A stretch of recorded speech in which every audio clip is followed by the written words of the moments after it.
Your points are very obvious. It's very, very, very obvious. But I Yeah, personally, that I was would just let painful. Zinder just speak and move on. Because M. Scott Veach is just, he's being a politician. He's just biding his time. He doesn't give a shit. But with the comments he put in there, he steered at the cop because all the show revolve around it, you know. So he's a smart guy. He's some kind of a master of obfuscation, even in the chat too, you know. So I don't know. Absolutely. Give him props.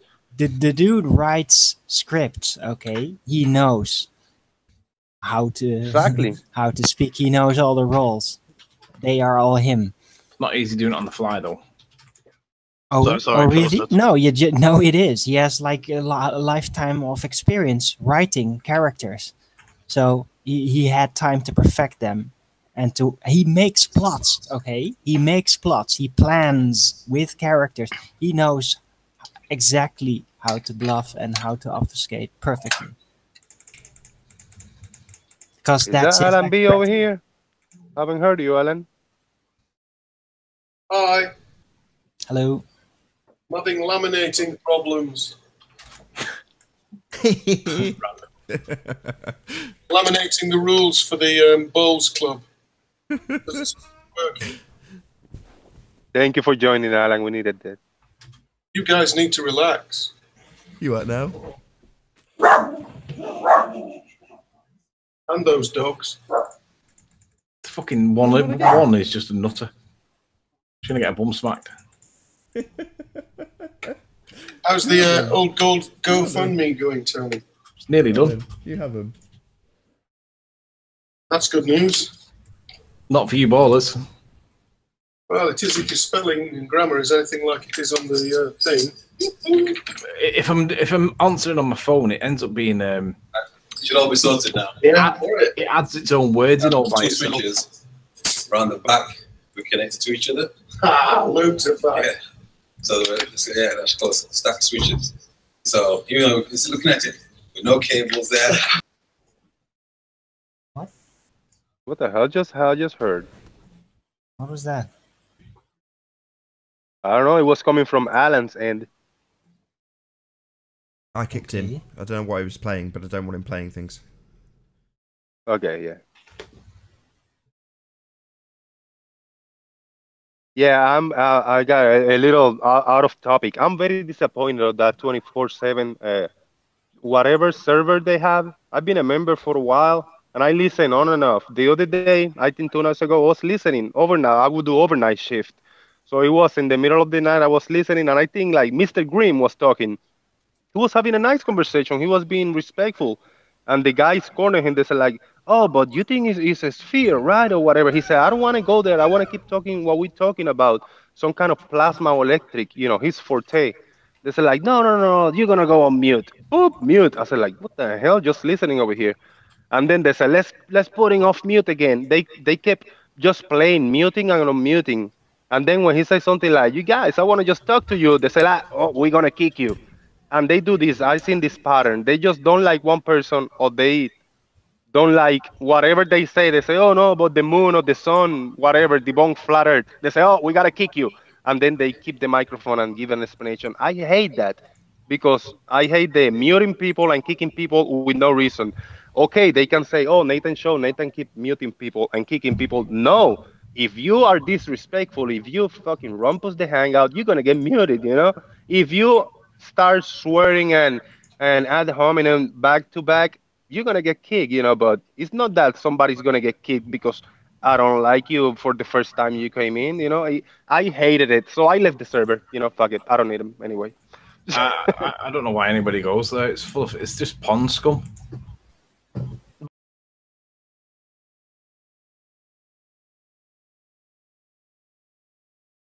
Oh, what a day! What a lovely day!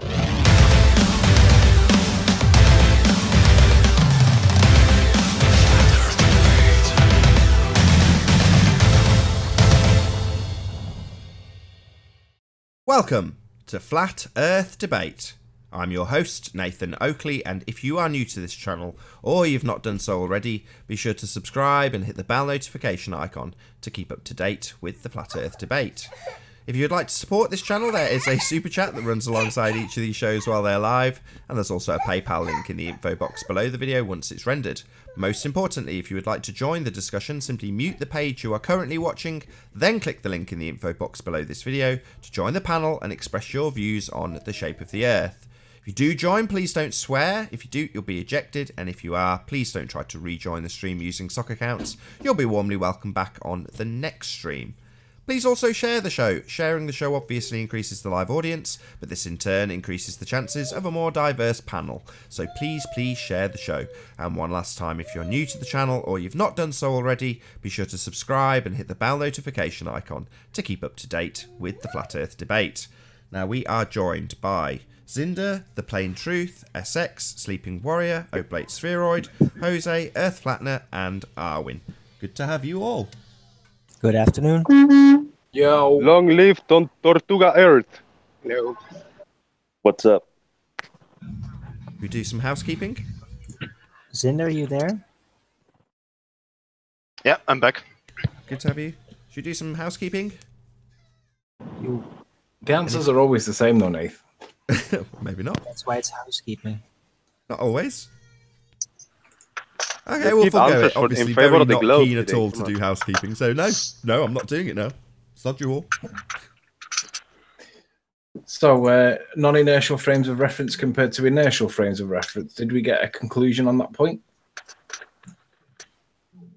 I think I heard inertia is not the same as an inertial reference frame.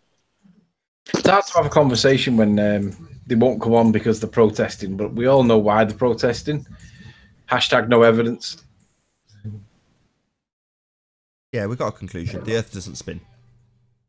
Oh, did they conclude that in the end, or was it just like did the point get lost for some reason?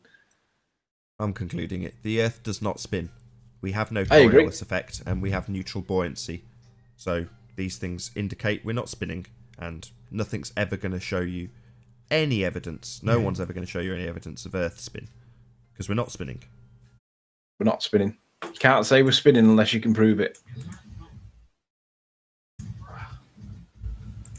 Yeah, all we get is abstract and obscure effects that they claim that are never demonstrated with a scientific experiment. They're never demonstrated with actual scientific validity, just a just so story attached with a, I don't know, normally a thought experiment they can explain on the spot. No systematic experimentation, no proof, no scientific evidence. Just so stories. Lovely stories, but still just so. Nah, the whole Coriolis thing, it's messed up. It's a total... It's messed up. It's psychosis doublethink, and it's unnecessary. Well, it's necessary because we have planes. No, but even for the globe model, it doesn't matter. They're just holding on to this stupid old part that has no function. It's an old myth, and they just won't let it go. It's ridiculous. Well, it does have a function. It's called deception. That's its function. It's very simple. Just say there is no Coriolis when you shoot things and everything. And yeah, the atmosphere moves with the Earth. Fine. Done. But no, they have to, because the story is still being told. They don't want to let go of the story. It's psychotic.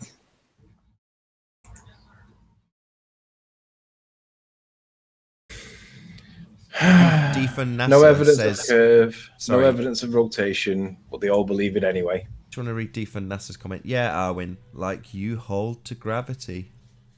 No. Not even close.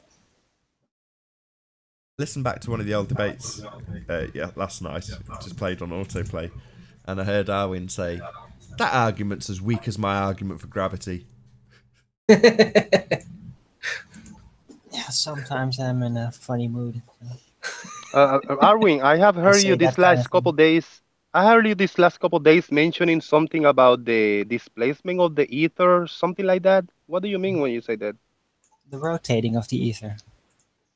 Yeah, what do you mean when you say that?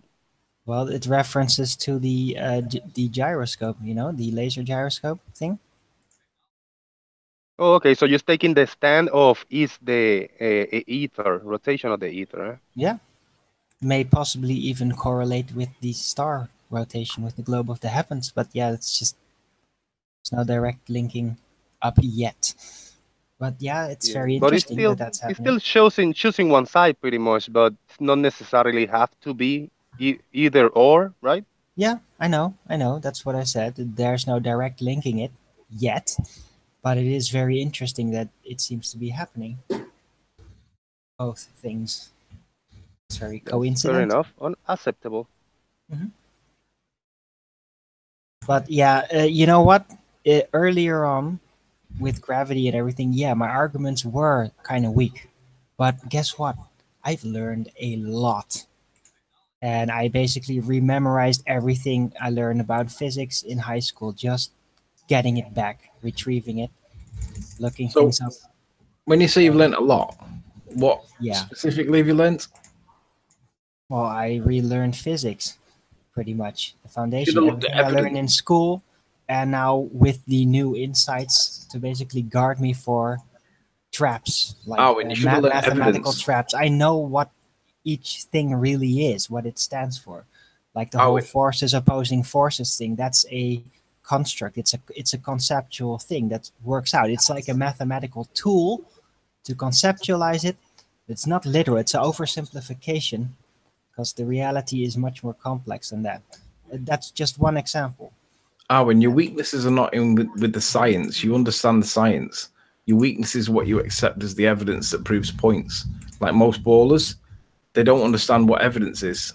And that's where you fail. You think that there's evidence to support this downwards acceleration and that it's not explained by density or buoyancy. Yeah, that's your approach. I have another No, approach. that's what you say There are against certain us. elements that you can't explain with the functions, density and buoyancy, as you prescribe to them. But we can though, and we've had this No, conversation many no, times, but you no. keep Let's saying that not we go don't into explain that it. for a fifth time. Well, you keep saying that we're not explaining it, but we've explained it many times to you, and we always get to the point where you agree that your strawman the shit views out of can't me be. every single time, Why are on you air, interrupting off me? air, in chat, everywhere. Why are you People interrupting? know it. You keep saying that they can't be explained by density and buoyancy, but we have the conversation, and every time we get to the point where you conclude that you can't prove your assertions to be true, it happens every That's time. not what we conclude at all. I just can't scientifically prove gravity, but there are elements out there that don't fit in the density and buoyancy. You know, you do every time I talk about rocks on rocks, you talk about the freaking egg. Okay, every time you never answer. We had a whole show on it question yesterday. straight, ever. We had a whole show on it yesterday, Arwin. Yeah, I know, and I remember it exactly what happened. So yeah, and so does everyone else. Everything revolved around the word density, and Rumpus wanted to use the word volumic mass. Well, that was a word that was introduced by Jimbo at the end. Yeah, and whether that's right or not is irrelevant. That may well be right, and I'm okay with it being right. The issue was that the word that we were looking at was neutral buoyancy, didn't mention volumetric density or weight. It mentioned density. Yeah, that's nice. That's when something is suspended. But you say that it can't be explained by density and buoyancy. On another rock, it's not suspended like that. It's not suspended in something. It's not a neutral buoyancy example. So but Arwin, I'm picking you up. But no, it's not a straw man. Yeah, it is. Straw man. You're saying it can't be explained by density. To another effect that has nothing to do with it, and that does not explain it. Arwin, you're saying it can't be explained by density and buoyancy. And then when I challenge you on it, you're saying that's a straw man. It isn't. I'm showing you that it can be explained completely by density and buoyancy, and you keep claiming that it's not being explained to you, but we do it every single time, and every single time you conclude that you can't prove it within the scientific method. That is our point. No, it's not us that can't you're prove making this, that Arwin. shit It's up. you. Stop fantasizing, dude. That's not how that goes, ever. I never So do what's it like the bit that. you disagree with? You just strawman me with other examples that are not alike. It is I'm not strawmanning explaining it. you. It's not the explanation for the setup I presented. Arwin, your criticism is that it can't be explained by density and buoyancy. Yeah. So if I then bring up an example where density and buoyancy does explain it, that's not straw manning. It is. It is say, oh look, you're asking me to prove this, that it has a relation. So I'm going to point at another situation, say, yeah, look, that's density and buoyancy. That's well, called a counter. congratulations, you're right, but it's not my example. But your example is that we can't explain it with density and buoyancy. Yeah, that's fallacious. That's not even true. I would argue, Arwin, that's dishonest to say. Explain it then. Explain it. But if I explain it, you then say I introduce a straw man argument. Yeah, if you're going to give another example, yeah, then you're straw manning it. No, it's called actually going to describe the functions of density and buoyancy or volumic mass within the exact setup as I presented it to you and explained the phenomena that I described. Yeah, but it's not the phenomenon. That and don't give another example. Let's be clear. Your complaint is that it can't be explained by density and buoyancy. Full stop. Right? We then give density and buoyancy explanations for what your complaint is to debunk it. And then you claim that's a straw man. That's not a straw man. No, you don't. Yes, we do. No, you give another example. Are you demented? No, Arwin, it's not. Are you completely demented? It's a counter and a debunk. You don't understand what a straw man argument is. Yeah, it is deviating to something else that has nothing to do with it, and then saying, "Oh, look." So your assertion that explains it. That relates. No, it doesn't. Your explanation. It's another example of density and buoyancy. It's not the setup. Your complaint is that it can't be explained by density and buoyancy. We then explain it with density and buoyancy, and you claim it's a straw man. No, Arwin, it's called the explanation. Yeah, and the counter. You need antipsychosis medication, dude. Jose, can you pass the popcorn, please? Arwin, you don't even understand what a counter argument is. Let me eat some more. You're not responding to my statement. I am. I'm debunking. No, you're giving an example of something else. That's not an explanation of the phenomena. Okay? Right. No, I'm not explaining the phenomena. I agree with you on the phenomena. I disagree with your assertion that it can't be explained with density and buoyancy. Whoa, don't stand up, Arwin. Don't stand up. Whoa, what causes that very specific It's density. It's very specific density, Arwin. We do this many times, and we always get to the same point. Density is just volumic mass. It is just the content. What does it have to do? Yeah, and if we manipulate that specific pressure phenomena, that is in only one direction. Arwin, the egg, we varied the density of the water around it, and we caused the egg to move. Yeah, the egg. Yeah. You know what? That's why I chose you for the scarecrow in my picture of to present it. You are such a straw man vomiter. It's unbelievable. No, your assertion, Arwin, is that we can't explain it with density or buoyancy. So we I'm not a freaking arse. We demonstrate it, and then you dismiss it, and then you claim that it's been strawman argument. Strawmanning me. I'm sick of it. I'm your assertion that it can't be explained, and that's not acceptable. It's intellectually dishonest to argue a point that's just been debunked by dismissal. Can I ask you something about that? I didn't hear the example with the egg because I wasn't there, but you say density and buoyancy explains the weight, just it, right? No. Nothing else. No. Or the what? word weight doesn't come into it. All right. Weight brings with it the maths. And bear in mind that maths is a concept. Weight brings with it the maths that Rumpus needs to be able to argue gravity. All right, I accept that.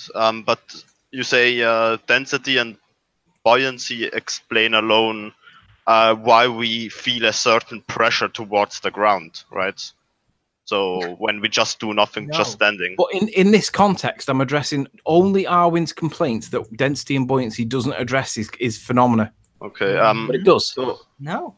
So can I ask you something? Yes, Arwin, it does. It does it absolutely comprehensively, and there is no room for any other forces because you need evidence for a force. It's and not we always floating. conclude The rock is not suspended in something else. You don't have any evidence. It's not neutral buoyancy. It's resting on another object, and it's not moving. Neutral buoyancy. It's no longer subjected. Arwin, we can prove neutral buoyancy is a thing. Yeah, well, congratulations for you. The problem has nothing to do with my example. It doesn't require gravity to do it, Arwin. Yeah, that's nice for you. It has nothing to do with my freaking example, man. It explains your example completely. Are you freaking idiot? No, Arwin, I'm debunking your assertion. Yeah, Riley, you're a freaking idiot. I'm debunking your assertion that gravity. Stupid before. I'm debunking your assertion that density and buoyancy. Freaking insane. Riley, can you ask another question about it? So you say that density and buoyancy, of course, explains that. So if you go higher up, there's less buoyancy, right? Because there's less air around you that would push you down or something like that. Is it true? In what are you talking about? The egg? No. If I go high up, like on Mount Everest, for example. Right. If you go higher up, right, the only thing that matters is its relative buoyancy. So if you change the density of the air, then you will alter the relative buoyancy. That's the science. That's what we were talking about yesterday. Yeah. And it's all you need is the relative buoyancy of the object in question. So if you've got an object and it weighs a gram, and you've got the medium it sits in that's equal to it, then it will be neutrally buoyant. But if the medium changes, but the mass of the object stays the same, then you will get it will force the movement of it'll displace, and it's completely explained by density over buoyancy. Yeah, because wrong to say it's not. Nice for you. The way I pictured it was like, so the way I pictured it was like, if you have so much air around you, you have a certain weight. I just said weight, but of course not the you have one a certain density means, around but you. let's just talk about weight, right? So, and the higher you go, there's less air around you. So I pictured it that you should weigh less, but you would weigh more because there would be less density of the air that's not there anymore. Okay. So you weigh more the higher you go. Relatively speaking, yeah, the desire to fall would be increased because you no longer weigh the same anymore because there's less buoyant air around you. It's got less. And about how much are we talking? About one in how much? For more dense, regardless of if the air gets thinner, you're more dense than it, even at the thickest point. You're not in neutral buoyancy because you're on the ground. But you're more dense than the air, aren't you? So at no point, you as a person, you're not in neutral buoyancy just because you're standing on the ground. You're not the same density as the air around you. That's why you pass through. All right. Yeah. It's likewise with water. You wouldn't walk on water. You'd sink through it because you are more dense than it. So you are going to weigh more when you go higher up because there's less air around. You're not going to weigh more. No. Why are you bringing What's going to happen is the density of the air around you changes. Hold on. What difference does it make? We're not talking about weight. We're talking about No, I'm density. just trying to understand. So the weight is irrelevant. It's purely down to the density. Oh, the weight is irrelevant? No, the weight's not relevant at all. Because the minute you say weight, then that's how you can introduce this fiction called gravity. But that's why that you use it constantly. Yeah, that's why you use it, to introduce the gravity. But it doesn't exist. That's why you use it. No, we don't use weight. Yeah, you used it twice in the last 2 minutes. Yeah, no, we don't use the word weight, Arwin. You're mistaken. Oh, we don't. Well, you just used it. No, we can trust guys. Sorry, congratulations. Just break this up a second. Sorry, we not paying attention in yesterday's show. Hold on. So I've got a kilogram cork, a massive cork, and I drop it through the air. It hurtles through the air and then hits water and stops. Then I drop a kilogram of something completely different that's more dense than a kilogram of cork. And it will go through the water rather than stopping on the water, purely down to its density. Yep. Hooray. What do you mean, hooray? Sod all to do with its weight. Why are you saying hooray, Arwin? You said you're still using your complaint, Arwin, is that it can't be explained by density over. Oh, yeah. Your complaint. Ask me a question and then just rump us over. No. Your complaint is that it can't be explained with density and buoyancy. So we explain it with density and buoyancy, and then you claim strawman. Explain something else. Pardon? You explain something else. You didn't explain the setup we're explaining that I gave you. Buoyancy, Arwin. We're explaining it away with density. You gave another example. Again, not my setup. What's your explain setup, Arwin? Density, Hold on, Anthony, my setup. Let's Two rocks on each other. Yeah. So both rocks pressure of the first rock on top of the other one causes the structure of the rock underneath it to crumble somewhat under pressure, right where it's resting on it. So explain that with density and buoyancy. All right. Now, if I do this, will you not interrupt me while I do it? Absolutely. If you're actually going to do it and not yet give another example like you have for the last 2 days. So you will interrupt me then? Under that condition, yes, definitely. So there will be no point in me trying to explain it to you. If you're going to explain something else, absolutely. No, because you refuse to listen, Arwin. Yeah, I refuse to listen to your examples of other things and not my freaking setup. But we dealt with it yesterday completely, Arwin. And this point was concluded. You haven't, and you still don't. No, we dealt with it yesterday and it was concluded. It finished. Okay, let me do it again. Other examples of helium balloons hitting ceilings. Arwin, and your freaking egg. Arwin, shut your mouth and open your ears. We have the rocks. One rock's on top of the other rock. Agreed? Yeah. And they're both in the medium of air. Agreed? Yeah. So both rocks are more dense than the air that they're in. Agreed? They have higher volumic mass, yes. Was that a yes? Yes, of higher volumic mass. Yes. So we have one rock on top of another rock, both rocks of which are in a different, in a more dense environment than the air that they're in, because they're both more dense. No, yeah. Other way around, but I get so your question was, how do you measure the pressure of the rock on top to the rock on the bottom? We lift the rock, with density. put a weight up. We lift the rock, put some scales under it, put it back on. There's your answer. Density. Fuck, dude, that is the exact example that I gave you. But the explanation is density, not gravity. No, that where? How does that fit in there? You use weight. No, I didn't mention weight once. That's how you weigh it, yeah. No, didn't mention weight once. Listen, we'll do it again. We'll do it again. You just claimed you can't use it, and you're using it. No, you misheard. It's not tied in. Where's it tied in with the actual system of density and buoyancy? Come on, Riley. We'll try it again because you didn't listen. Oh, I didn't listen. I didn't listen, did I? You're doing it again. Yeah, I did. I did listen. I heard you perfectly. Well, all right. Let's say you did listen. You didn't understand it. Let's do it again. Both the rocks are in air. That's the medium that they're in. And they are both more dense than the air. Correct? Right. So the density of both the rocks displaces the air that they're in because they are more dense. No. You say no, it's they're to do not. with gravity. They're stationary. Pardon? They're stationary. Yeah. They're resting. They're not displacing air anymore. Yeah, they're stationary. There's a barrier underneath them.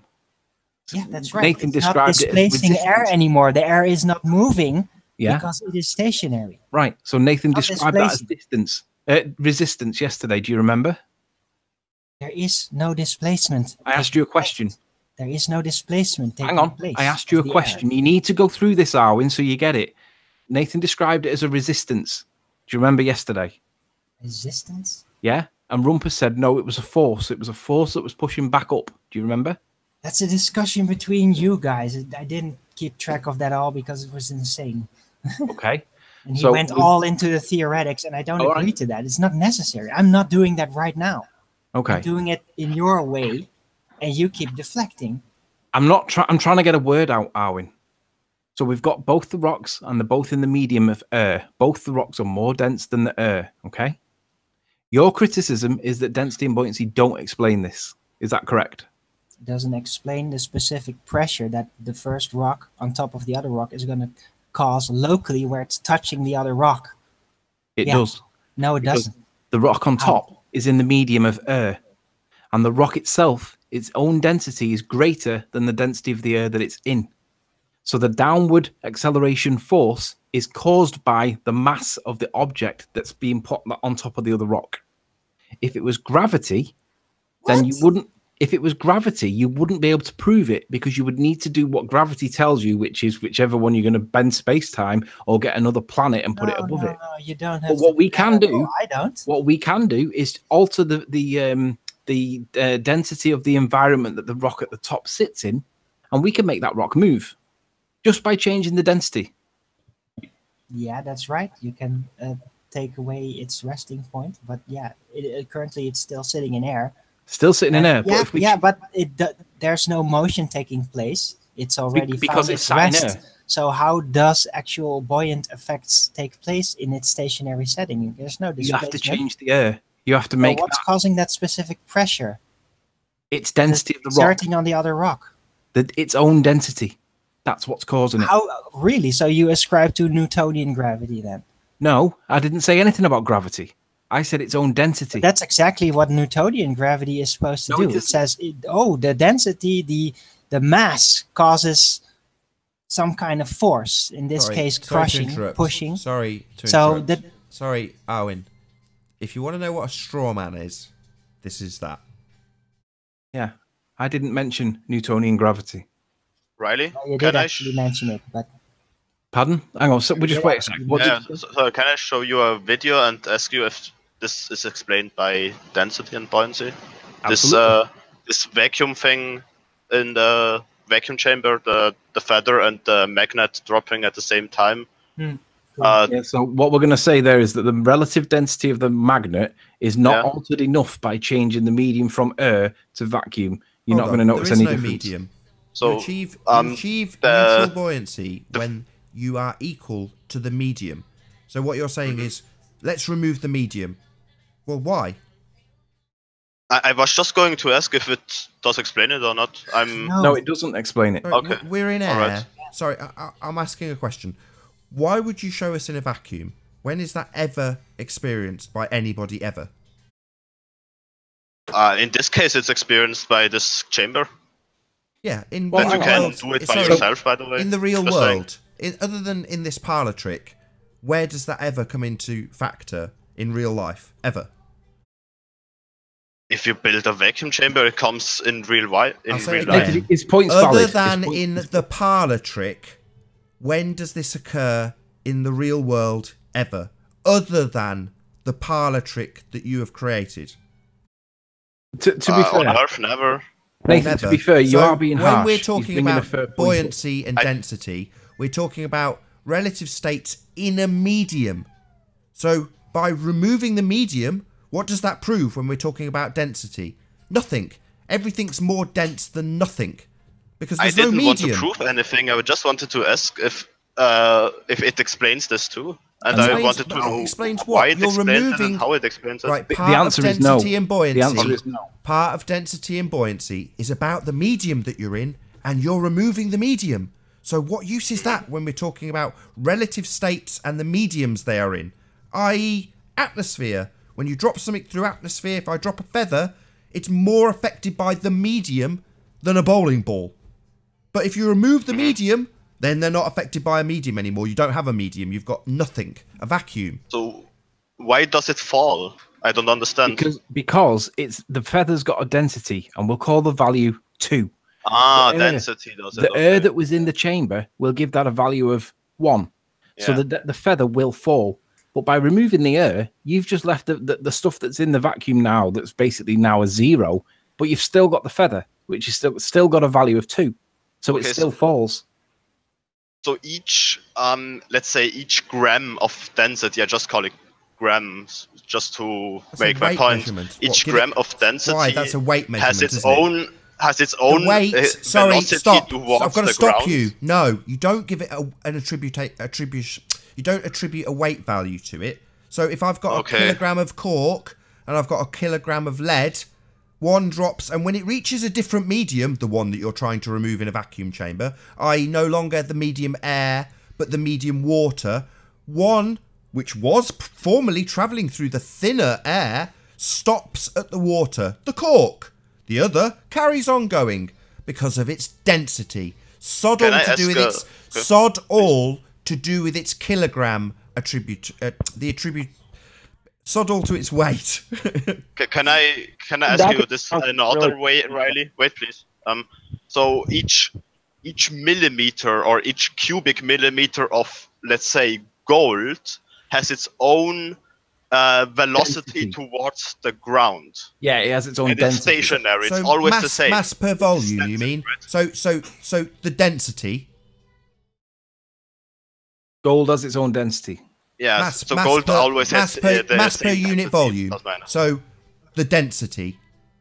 You just don't seem to want to use that word. You've used the mathematical description of it instead of the actual word. Again, being a bit tricky, like you were on the last show when you left out the word rotation. You're now saying mass per unit volume. What would be another way of? What would be another way of saying? A straw man. What would be what? Why are you interrupting me? Because you interrupted me all the time before? Yeah. Maybe? So I'm asking a question. Why would you not just say the word density? I said density. No, you said I mass. just explained that. You said if I have gold, should I edit this together to show how tricky and slippery you are? Because you're very tricky and slippery. I'm still talking. I'm still talking. You said weight. I'm still talking. You said if I have a certain amount of gold, and then you gave it per unit of measurement. You didn't say its density. How can I describe how much gold I have with density? How should I say it? Like greater than and less than. Mass per unit volume. That's what you did. Mass per unit volume. You can say a specific number. You can say a specific number if you want to quantify it. I've done that too. The next thing I said after you said weight is not allowed, I said a cubic millimeter of gold. And what's wrong with this description? You can call it anything you want, but if you're going to use the word weight, then all that happens is mathematically they introduce something called gravity. But and I don't use weight. But hang on. The context of the conversation is relative to density over buoyancy. So we should be talking in units of density and buoyancy. All right. So in other words, not putting grams or kilograms, putting the density. So you can have something that's more dense or less dense. So you've got a feather and you've got a vacuum. We'll say the feather is more dense than the vacuum. That's it. All right. So I'm staring at Anthony Riley. They've got water vapor in them that are more dense than the area around them. So how come they don't just fall out if it's just your simple explanation? Can't hear what you're saying because you're too quiet. Your explanation? You're too quiet. Can you speak up again and ask the question again? So what about the clouds I'm looking at? What about the clouds? I'm looking at clouds that have water vapor in them. The water vapor is denser than the surrounding air, so it should be raining right now. Well, if it was more dense than it would be raining. But it's obviously not being more dense, or there's another thing like a thermal that's holding it up. Well, water vapor is definitely denser than air. Right? Yeah, but there's other variables in the weather, like convection currents that do go up, winds go up. So there are other things that affect clouds that are not. You can't isolate all the variables with clouds. But your point is that cloud. Yeah, I would argue that to debunk y'all. There's too many with weather. Right, let me go back to our friend here. You said about the feather and the vacuum, and you said you wanted to call it grams or kilograms, and I said not really, because we should be talking in density over buoyancy, because your question was, can this be explained with density and buoyancy? And the answer is yes, it can. The feather is more dense than the vacuum that is there. The feather we can give a value of 2. The vacuum we can give a value of 0. So the feather's naturally going to displace to the bottom of it because it's heavier than the environment it's in. Dense. Yeah. That is the answer. But it's too simple. You want it to be more complicated. No. I just wanted to know the answer. So Nathan, just present my screen to the audience, and if you could click on my link in my thumbnail in the Hangout. See it. All right, so this is an experiment, and I'm aware about the copyrights thing, so I'm only going to show you screenshots. But basically, this guy's got rubbing alcohol as the medium, and he's got olive oil as the subject. So what he's going to show here is that when he pours the rubbing alcohol into the jug, into the cup, it's only got rubbing alcohol in it. So when he gets a teat pipette and he drops some drops into it, you can see that a little bit further in. I need to go a little bit further. You can see that he drops in the olive oil, and we can tell because it's gone below. We can tell that the olive oil drops are more dense than the rubbing alcohol. Are you with me at this point? Yeah. So then what he does is he puts it side on and he gets the light right so you can see it, and we can see the beads of olive oil at the bottom. But now what he wants to do is he wants to show that if he fills the bottom of this container up with more density, he can force these little marbles of olive oil to rise. And then we could then say that these would then be neutrally buoyant because they're in a state of suspension like the egg with the water. Yeah. So what he does is he pours it down the side of the glass so that it goes straight down the water and it doesn't splash. And what that allows him to do is fill it up from the bottom first. So what he's doing at this point is he's all the heavier liquids coming down the side, and it's going to form and pool underneath this, and it will push these things up.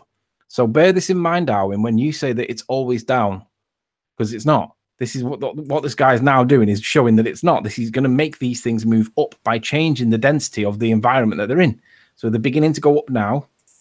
And he gets to this point where now, once this, you can see now that the bigger globules are towards the bottom and the smaller ones are beginning to rise because the smaller ones have got a less dense position than the bigger ones that have got more dense.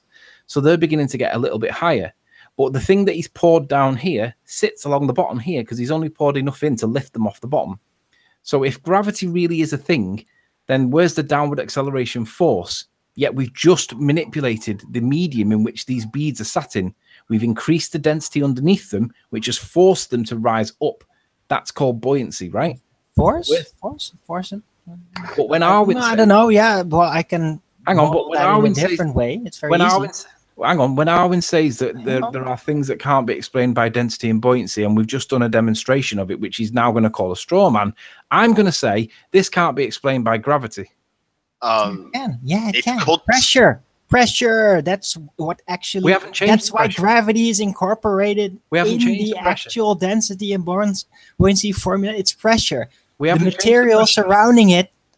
We haven't names a higher density or volumic mass, so it exerts more pressure, forcing that with less volumic mass. We didn't change the pressure, though. By the pressure caused by the force that is constantly over it. Alan, we didn't change the pressure. Yeah, that's look it up. You can actually find the formulas. No, we're not looking it up. We didn't change the pressure. The only thing that we changed was we added pressure. We added a layer underneath.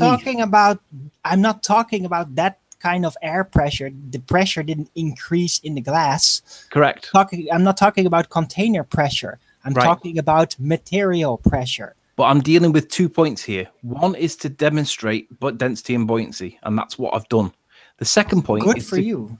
The second point is to debunk your assertion that this can't be explained by density and buoyancy. I never claimed this can't be explained by density and buoyancy. But the third point is there is no gravity in this, because if there was a gravity in it, it's either a control, because it wasn't manipulated, or not evident. But I just explained it to you how that would work. Yeah, you call pressure, but we didn't have pressure as a variable. We had, if it was there, when it was a control.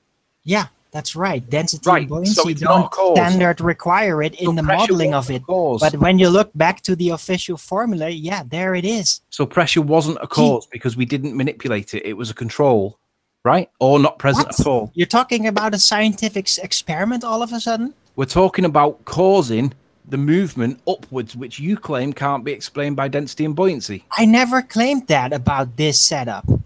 Not about this setup, but you say that there are. Yeah, then why are you using it for this? To illustrate that everything can be explained with density and buoyancy. And yeah, but this is not my example for the 100th time. Right, but we've got a bubble, and we've got another bubble that might be touching it, for example, which would be like your rock. Now we've been through. We're going to imagine it's alike, really. Well, we've been through different materials, different densities. Your rocks are both in the medium of air. Both rocks are more dense than the air. Yeah, good for you. That's it. It's kind of you just have to imagine that it's the same. No, this is not my setup. We don't have to imagine it, are we? This is not my setup. All we have to do is explain it with density and buoyancy, and then point out that there are no holes.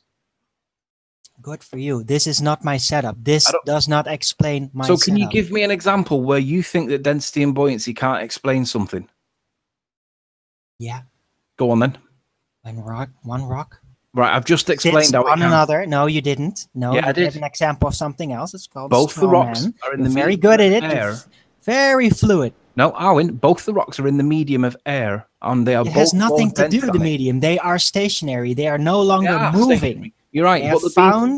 They're being supported by equilibrium. There is no more pressure being exerted on the material surrounding it because it's now stationary. It's at rest. It's at rest, yeah, but there's a barrier stopping it from moving, right? We had this yesterday with Rumpus. So both the rocks are in the medium of air, and they are both more dense than the air. So they're both going to go down because of the displacement. They're in a state of not neutral buoyancy. It's going to be negative or positive buoyancy, whichever way it goes, up or down, whichever. What? They're not buoyant. They're not floating. They are at rest. They are at rest. They're being restrained by the floor. Right. So we know that they are more dense than the air that they're in. And we know that the floor is stopping them from moving any further. How is that not explained totally by the density of the rock themselves? Yeah, that's very nice to explain their position, but that doesn't explain the pressure. It does. No, it doesn't. Density. No. Yeah, the rock's got density, Arwin, and it's in a medium that's very light. It's got a big contrast to the rock itself. So the pressure is caused by the rock's own density in the medium it's in. That doesn't make any sense because it's stationary. No. It does. You're just not listening. The pressure is sitting. caused by the barrier against the other solid, which is much denser. It's already there. Right. Yet there's still pressure. End of it. So it doesn't need any more explanation. You've just said it yourself. It's more denser. That's it. That's the cause. Its own density. It's sitting. I was talking about the rock it was sitting on. It's already stationary, sitting against that. Yet at that very point, there is pressure. So you're on about being the exerted. Yet it is stationary. It's no longer moving. Doesn't fall into you're on about the lower rock of buoyancy. So just clarify. You're talking about the lower rock or the higher rock? In my last statement, I was referring to the rock underneath it. The rock Can I ask a question? No, not yet. Sure. So the rock underneath it, Arwin, is receiving the pressure of the rock above it. And you're saying that That's pressure right. isn't explained by density or buoyancy? Yeah, that's right. Right, so the rock above it that's giving the pressure has its density, right? And it's more dense than the air that it sits in. End of explanation. That's it.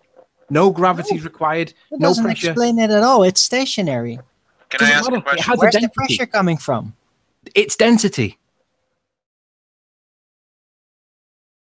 Can I ask I a want to hear question? the plain truth. Yeah. So go what ahead, if you friend. set something next to it? Is it gonna exert Hold on, pressure Arwin. on that Let plain because of truth its ask the question. density? Density and buoyancy is an up and down movement, isn't it? It's not a lateral movement.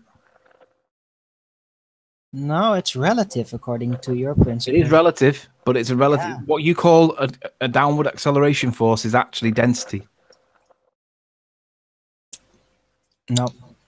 Okay, It's the so cause yesterday of we the- had a it's guest. the cause of the buoyant effect and the alignment. That's what it is. That makes absolutely no sense. It's Yeah, the it does. It cause doesn't make of- sense to you because you're demanding. You've apparently regressed Say it again. It's the cause of what? of the buoyancy effect, the separation of layers, the So alignment. you're saying the density It's a force, and other forces apply. The alignment shifts because it's caused Hang on, by just a let me force. clarify. You're saying that the density is the cause of the buoyancy. What? No, that's not what I'm saying. Say it again then. Gravity, force applied to matter, all of it causes the buoyant effect. But this is where you said that I say, can you prove the gravity, right? Okay, can I jump in, please? Force, just not force. yet. and Wait, just wait, force. please wait. Motion also does it. I have explained this many times. Yeah, you've explained it, but I'm Examples. asking you to prove it. I'm asking you. Yeah, to I've shown you examples with the car. That's all over the place. It's a basic enough explanation. explanation. Alignment is not shifts. Explanation is not proof. Right? Can I ask you one? You man. Only No, one let question? me jump in real quick, Just please. one minute. Hang on. Let If you jump in now, you are going to hijack the point. So we either need to finish No, this point. no, you've done that plenty. I'm done with you, man. I'm done with Right. you. So you've got to drop your point then. No, I'm not gonna freaking drop anything. So you've got to prove it. Can you prove your gravity claim? Yeah. How?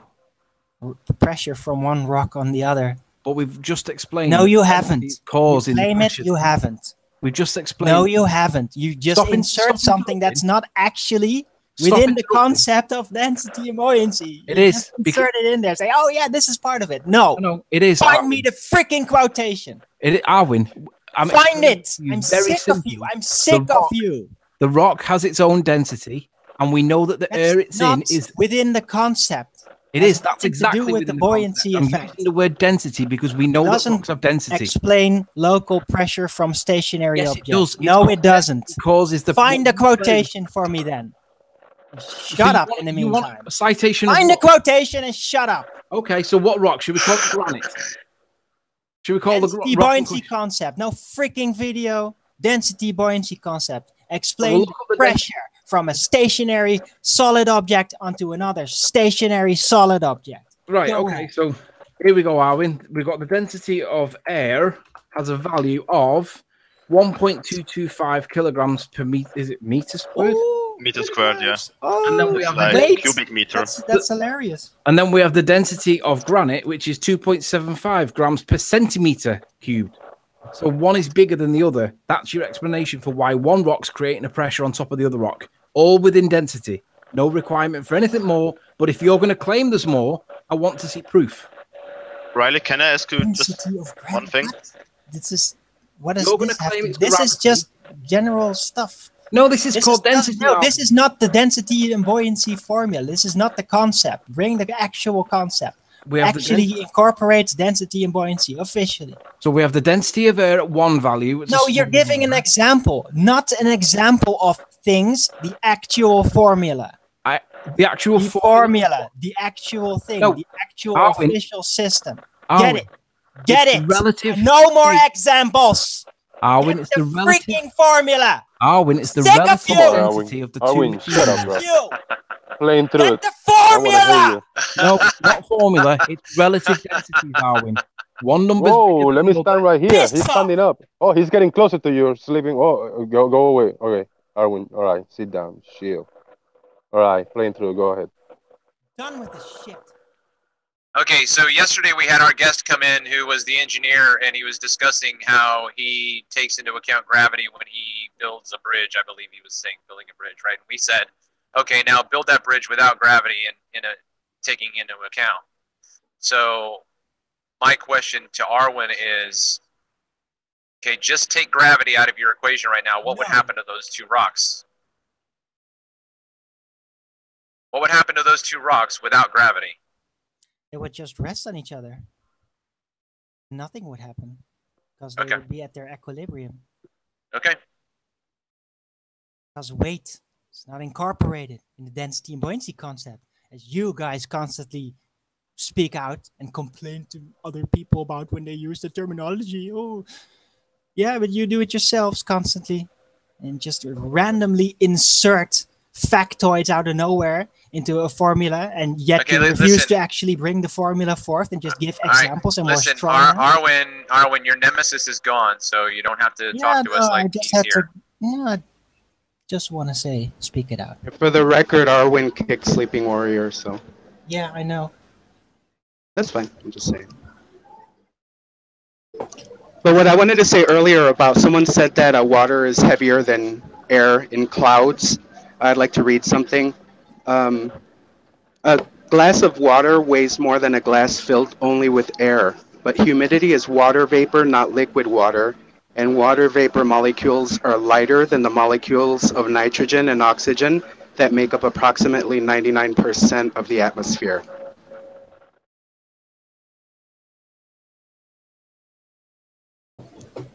Right. So air is heavier than water vapor. That's what I'm trying to say. Okay. Well, guys, Arwin is gone. I just realized he booted Sleeping Warrior, so I booted him. If somebody want to boot me, this became just a shit show. So let's finish this right. Let's finish this call. I don't know, talk about among yourself, guys. I'll go on mute. I get it, Jose. I was thinking about it, but I thought this is between them. So yeah, no, I'll do it. They're both flat earthers, so I'm not gonna kick either I of know. them. I just don't kick them. believe in it. I send them to the same room. They can punch each other over there now. I tried to avoid it. I stood in between them. Arwin standing up. Arwin was aggravated.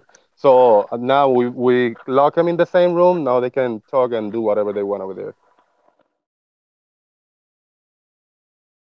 Can I ask you something about, maybe someone can answer who's still here, about this example with the gold in a vacuum chamber?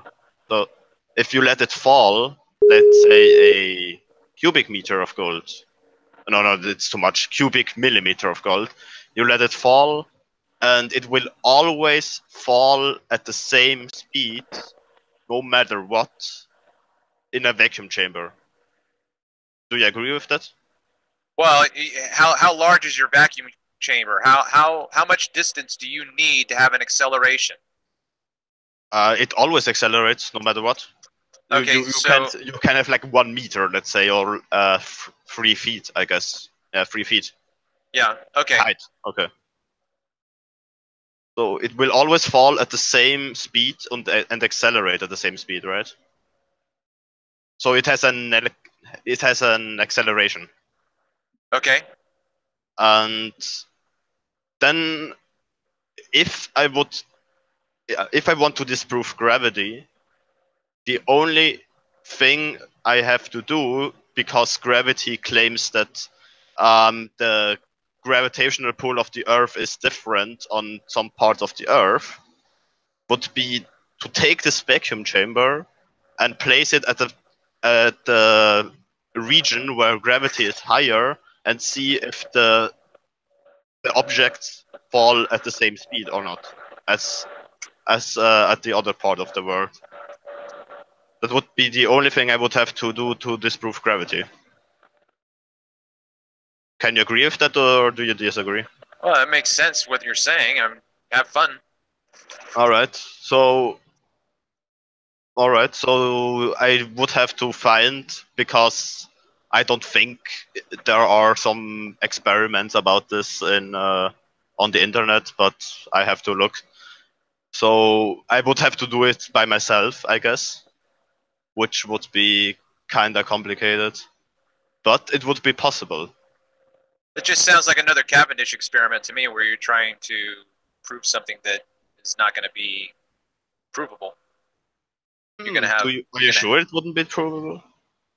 Well, I'm going on the fact that this world is not spinning and it's not a globe, so Yeah, gravity is. My point is to disprove gravity. The point of Cavendish experiment was okay. I didn't even know the point of the Cavendish experiment, but people say it proves gravity. But my point is to disprove gravity, because Nathan always say people are assuming sphere Earth, so I'm assuming the flat Earth from the beginning and see if I can disprove the things I was told. Okay. Okay. So, yeah. Let's see. Maybe the next 5 years I can do it. Yeah.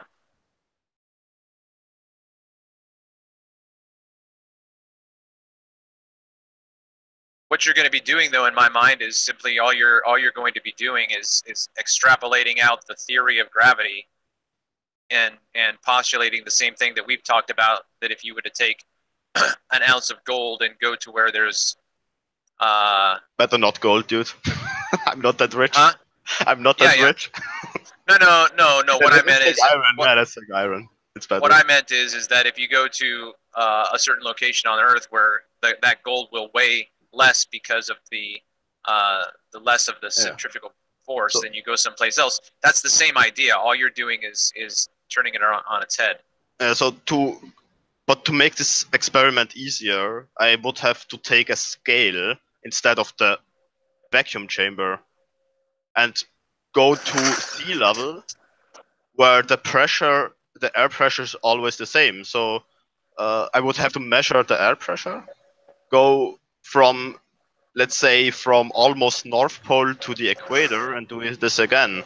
And then I would see, okay, gravity would explain that, but buoyancy and density wouldn't explain that, or it's the same, and I would say, all right, gravity is wrong, because I get the exact same measurement.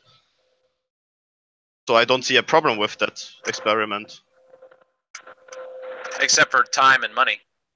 Yeah, all right, so, I mean, if I would go anyway to, let's say, Egypt, which is not exactly on the equator, of course, it's more north, but the weight would still vary on a globe Earth. You know? So, and I live pretty far in the north, so I would have to take the distance and measure it, and then see if this measurement corresponds with the theory of gravity or not. And it's not even that hard, you know. The most expensive things would be a scale that is precise enough for that, and then the flight, of course. But if I would go there anyway to the south, then I just would have to take the scale with me. Is this a scientific theory? Yeah. Scientific theory of gravity we've got now. So this has been established by a series of experiments establishing cause and effect to develop a scientific theory. Is that what we've got?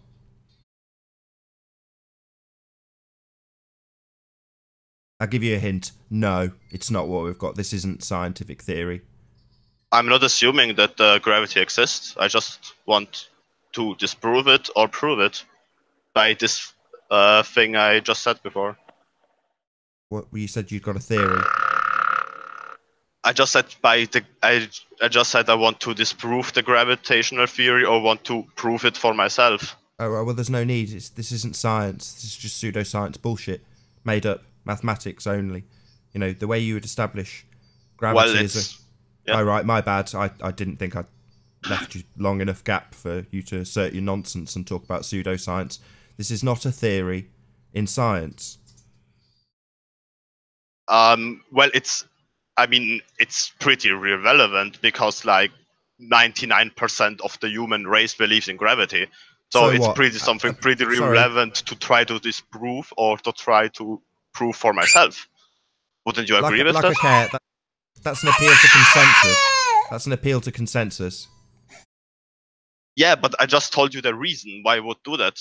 Because almost or more than 99% of the human race believes that. So someone has to be wrong. I'm not trying to prove my point with that. I'm just explaining why I would do that. What's the point in doing it? What's the point in doing it then? To prove for myself if gravity exists or not. Just said I'm not trying to prove my point, then I'm going to go and prove it. So no, the point with the 99% is not to how should I say it? The thing I said about the 99% is not proving that gravity exists or not. It's just for me, because 99% of the people believe in gravity, it's a reason for me to prove it for myself or not. You know? You've already established it's pretty relevant. It's a belief that 99% of people have. So if 99% of people are Christians, does that make the belief in any way real? No, it's got no scientific validity. It doesn't. Hello? I can't hear you anymore. Well, this is supposed to be our world, and should it not have scientific validity already?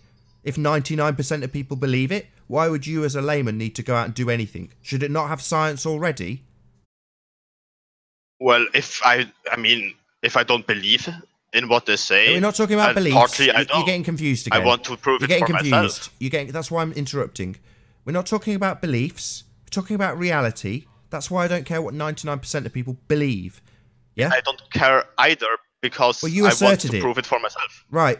Well, why isn't it already proven? Why don't we already have science for it? I can't validate if the science is true or not, because those are things I can do for myself. But I found something I could test for myself. So if the difference in, I'm sorry that I use this word, but if the difference in weight is there, this for me proves a little bit more that gravity exists. If it isn't there, it completely disproves for me gravity, and I can say, all right, I'm a flat earther. But I'm neither right now. You know, I neither believe completely what NASA says, and I don't believe what flat earthers say. So I just have to make this experiment and prove it for myself. What do flat earthers say? Well, the Earth is flat, for example, which I don't really believe right now. I've just said we're not talking about beliefs. We're talking about reality. Well, reality, not beliefs. Not what 99% of people believe, not what you believe, not what I believe. Reality. Mm-hmm. Well, you can say the Earth is flat, but only because you say it, it isn't automatically a fact. You know? Well, no, I can look at a picture and go, the Earth is obviously and observably flat. Ah, okay, pictures, alright. Wait a moment. Or I can look across a massive body of water and see an island miles and miles away. not obscured by anything.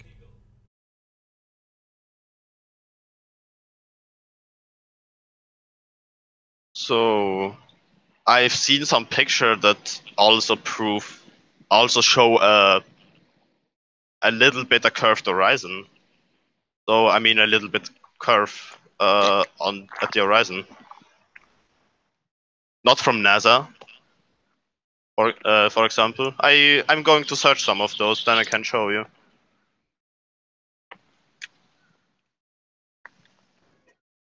Here comes a fisheye lens. Sorry, so you're going to show me a curved horizon. So presumably this curved horizon would be able to replicate so that as I turn around in 180 degrees, it continues to fall away from me. Or as I turn 90 degrees, will I find that the horizon is still at eye level at 90 degrees? And if I turn 180 degrees, the horizon is still at eye level behind me and to the side of me. Because if you're going to show me a curve, the inference is that that curve continues, as opposed to what happens in reality, which is you turn 90 degrees and you still have the horizon at eye level. So if it curves at the edge of your picture, the inference is that it continues to curve around you, correct? Wait a moment, you are really, what's it called? Not loud, how's it called? The opposite of loud. Quiet, yeah. Yeah, just can you my repeat kid's it? just fallen You asleep. were really, So I'm really quiet. trying not to wake my kid up. She's literally on me asleep. So she's okay, been screaming for about the last, I don't know, hour. And now she's just about to fall asleep. So I'm trying to keep my voice down. Yeah, I can understand that.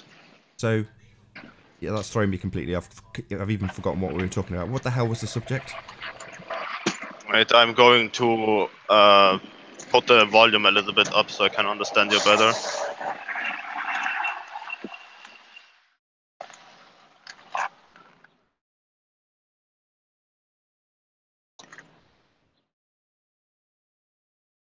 Yo. Hey, Anthony. Oh my god. Am I interrupting, or can I finish? Can I carry on with that point that I was finishing with? Yeah, go ahead. Well, my bad. Zinda was. I actually lost track of the conversation. So what were we talking? I was just searching some pictures from a little bit higher height that show a little bit of a curve. So I'm still looking for it, but please go on with the conversation. Okay, so before you even show it, the problem is that at any altitude, as you turn, if you were to take a picture and say, look, the edges are curved, that would imply that if you turn 90 degrees, that curve would continue, but it never does. Yes, it should. It should, yeah. It should, but it never does. Okay. Strange. Yeah, no, it's just that's how a flat plane works. It never falls away from you. If you're seeing a curved edge, then you'd expect that curve to continue, and you'd expect it to look bally from all aspects. Man, instead, you look out in every direction, and the horizon meets your eye level. The fuck? One side is barely anything, but not. Wait, I have to. Alright. Never mind. He muted himself. Who, me? Did you want me to present you, Anthony? Yes, please.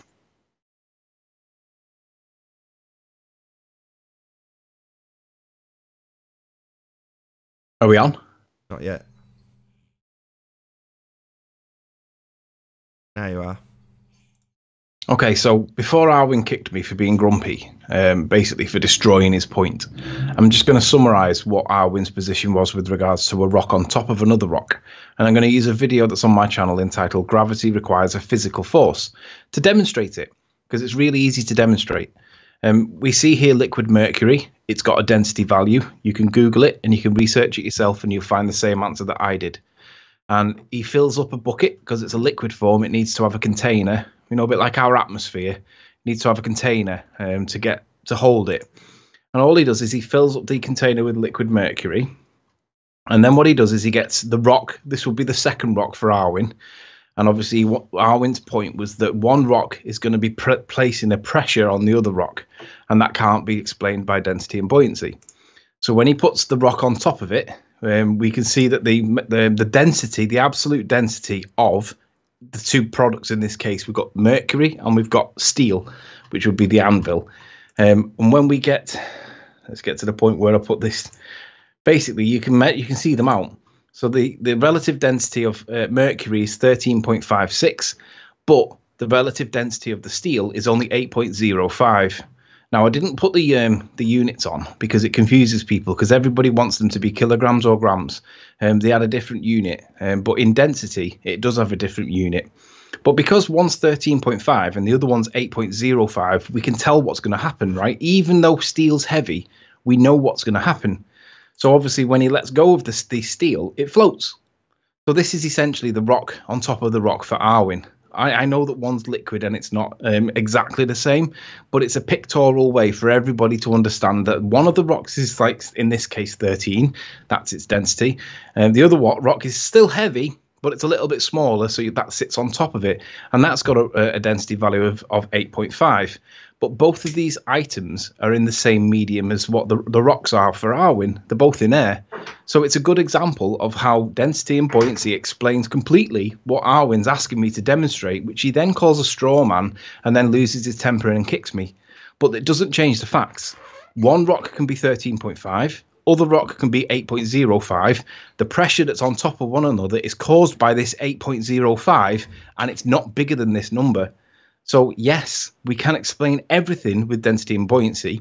And if anybody's going to assert that there's an extra force, expectation is satisfied by producing evidence to prove that force exists. And Arwen will admit that he can't prove it, but he won't drop the point. So if you're going to assert that there's a secondary force and admit that there's no evidence to support it, Hitchens' razor applies. He who asserts must prove. Hitchens' razor states that assertions submitted without evidence can be dismissed without evidence, but Arwen won't let go of it. So here's the big rock. There's the little rock. The big rock's the 13. The little rock's 8. The reason why there is a downward acceleration force in Arwen's words is because of this value is greater than 0, and obviously both of them are in the air. It can't be any simpler. That's all it is. One is bigger than the other. That's it. That's the answer. Density. It's perfectly explained. Anthony. Yo. Go on, Travis. You can have. Did you hear my question? No, I jumped in the bath. Arwen, or were you kicked, or did you hear my question to Arwen? No, you were trying to get it out, and I kept saying no. So go on, ask your question. My question to Arwen was, okay, take gravity out of the picture. What happens to the rocks? Nothing. He said because nothing. They do the same thing. The force is so minute. It's the weakest of the claimed forces. So it would do nothing in this context because the scale in the example is so massive that the difference between gravity would be negligible, even if it did exist. You would have to get the medium that both rocks are sat in, i.e. air, to be very similar to the numbers that are density, the relevant densities, if gravity even existed. And then you might be able to, if you could manipulate the gravity, then you would be able to prove that there is a gravitational force. But the answer in this instance would be 0, and it would always be 0 because there is no gravity. But if you assert that there is a gravity, you've got to show it. And he knows he can't, but he won't let the point drop. And with that, I'm going to say first and foremost, a huge, massive, enormous thank you to all of the debating panel for making this debate possible. And of course, a massive thank you to all of the live audience for tuning in and hopefully sharing this debate. If you hated the show, then you know exactly what to do. You've probably done it already. But if you like the show, maybe consider sharing it with a friend or subscribing if you've not done so already. I've been Nathan Oakley, and I'll see you all in the next video. Oh, what a day! What a lovely day!